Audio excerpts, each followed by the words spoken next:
Hey everyone, it's me Lone. I hope you're doing all right, and I hope you had a great New Year's. I haven't been uploading recently, of course, and that's because I was traveling, seeing family, and just taking some time off. But I'm back now, ready to make some videos, and importantly, I'm ready for Starfield. This is meant to be the year. 2023 is meant to be the year when Starfield finally releases and gets into our hands. It's also meant to be the year too that Redfall releases, and if all things go to plan, Redfall will be Xbox's first Bethesda first-party exclusive since the acquisition of ZeniMax. So it's going to be interesting to see how that title performs as a result of that. But why am I talking about Redfall in what is technically meant to be a Starfield video? Well, it's because the rumors have always been that Redfall is going to be releasing first and then Starfield after. In effect, Starfield's release date is being dictated by when Redfall releases, and in recent times we've seen some rumors about when Redfall might actually release this year, and that might have an impact on when Starfield releases too. So I'm going to be explaining all of this in a second, but if you enjoyed this video, please like it. I'd really appreciate it. Subscribe if you're new. But let's start with this article by none other than Jez Corden on Windows Central, linked in the description below. He seems to always be at the heart of every single Bethesda and Xbox leak. But let's cover what he said in this article. He says the following: Redfall will join Starfield as part of Microsoft's big Xbox and PC gaming console lineup in 2023, with Microsoft previously confirming that Redfall is gunning for the first half of 2023. According to reports and our own sourcing, which I corroborated on my XB2+1 Xbox podcast this past Tuesday, Redfall is targeting an early May 2023 release window, the first week of May to be exact. The rumors began with Okami13, who claimed that Redfall would be targeting an early May release. Our own sourcing corroborated those reports this past week, with Microsoft's internal targets focusing on early May for the game's launch, complete with some form of early access period similar in vein to Forza Horizon 5. Forza Horizon 5 sported a premium edition, which granted a few days of early access to the game, and if things go to plan, Redfall will be getting the same treatment. Now, you might be asking who Okami13 is. Okami13 is a somewhat well-known, credible leaker in the games industry, and he's actually talked about Redfall in the past too. So he did say that yes, Redfall is going to be now releasing in May, but previously he said that Redfall was meant to be releasing in March. In October of 2022, Okami Games tweeted out the following: exclusive, Arcane's open-world vampire shooter Redfall is scheduled to release at the end of March according to sources. A one-week early access release is also planned for pre-orders and or deluxe edition owners. So whether or not you want to believe Okami13 on these rumored release date months for Redfall, it's up to you. But I will say, Jez Corden is now corroborating this, right? And he absolutely is credible in this space. He has a great track record when it comes to rumors and leaks of Xbox stuff, Bethesda stuff, and even Obsidian stuff. So if he says that this new May release date is actually confirmed for Redfall or is like planned internally at Bethesda, I think we can believe it. Again, take it with a grain of salt, but I'm going to be believing it. And by implication, I'm going to believe as well that the previous release date was meant to be March 2, as you know, according to Okami13, who tweeted that out. So grain of salt, let's just take it at face value for the purposes of this video. If Redfall is going to be releasing in May of this year, what does that mean for Starfield? As I said, Starfield's release date was always rumored to be after Redfall.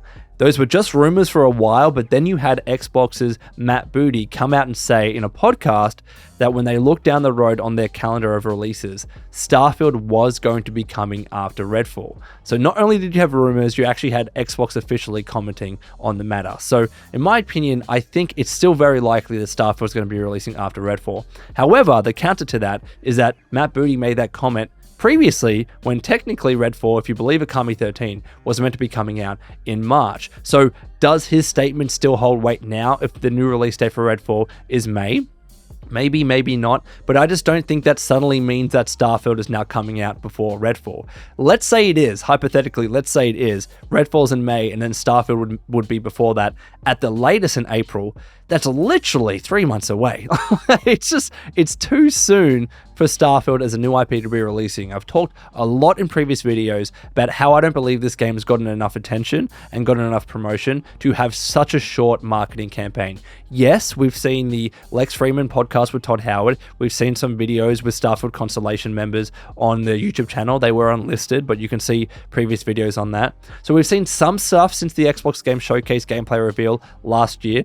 But we haven't seen enough. I think you can agree with me. We have not seen enough for the masses to be convinced of buying Starfield or subscribing to Xbox Game Pass. But more importantly too, when it comes to Redfall, I've always said that Starfield should not be releasing before Redfall, and I think Bethesda understands this. I think this is why Xbox, Matt Booty said this as well, because if you release Starfield before Redfall, you just cannibalize Redfall's potential audience.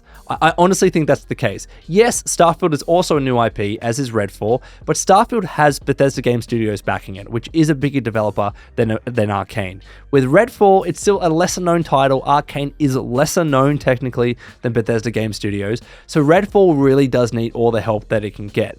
If you release Redfall before Starfield, at the very least you got a bunch of Bethesda fans, a bunch of Xbox Game Pass members playing the game, trying it out just to see if they like it, and if they don't like it, they'll move on, but if they do like it, then you actually have a game that could do well in the future. Also, as well, as I said, it's going to be Xbox's first Bethesda first-party exclusive since the acquisition. So in and of itself, that just means the title's going to get a lot of attention. If you suddenly swap Starfield before that, Redfall's just going to be DOA. Like, as soon as it comes out after Starfield, everyone's going to be playing Starfield, especially because Starfield is just going to be that game. Todd Howard said it. You're going to be able to play it for 10 years plus. There's going to be mods. You can put hundreds and hundreds of hours into it. If they released Redfall after Starfield, no one's going to be playing it. No one's going to bat an eye. So that's why you should be releasing it before Starfield, right? So I still think for those reasons, they're going to stick with Redfall first and then Starfield after. So if Redfall is now in May, what does that mean for Starfield?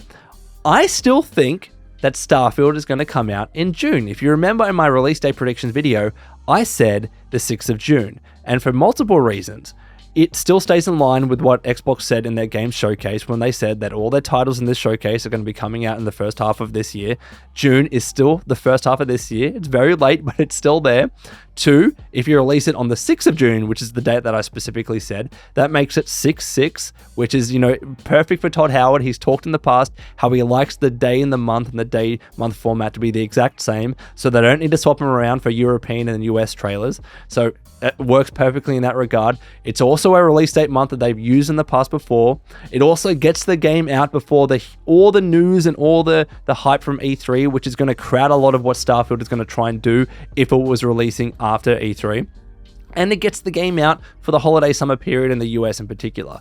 There's so many things going for that June, and specifically the 6th of June release date, that I'm sticking to it. I'm sticking to Starfield releasing on the 6th of June. I'm telling you, bookmark this video, come back, and we'll see who's right in the end. I could be wrong. Like, I saw some people saying that Starfield might actually release in March.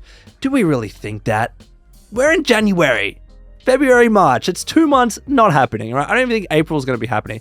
I still think that a May release date for Redfall, to be honest, is still a little bit too early. We've barely seen these games. Like, Xbox needs to come hard and promote these titles. Bethesda as well. And if rumors are to be believed, Xbox is doing a showcase or a stream of some sort in either February or March. They said Q1 of this year, but it's definitely not happening in January. So if they do have that press conference or that streaming event, either in Feb, maybe not March. Let's say Feb. I think Feb's a better date. Then at the very least, they can try and dedicate some months to promoting each of these games. But I just don't see Starfield being before Redfall. I believe what Akami 13 and Jez Corden's saying. I believe Redfall is in May. And therefore, by the process of elimination, I think Starfield's still 6th of June. I've said it. Let me know your thoughts in the comments below. And until next time, Wastelanders, this has been Lone. Please take care of yourselves. And would you kindly keep fighting the good fight.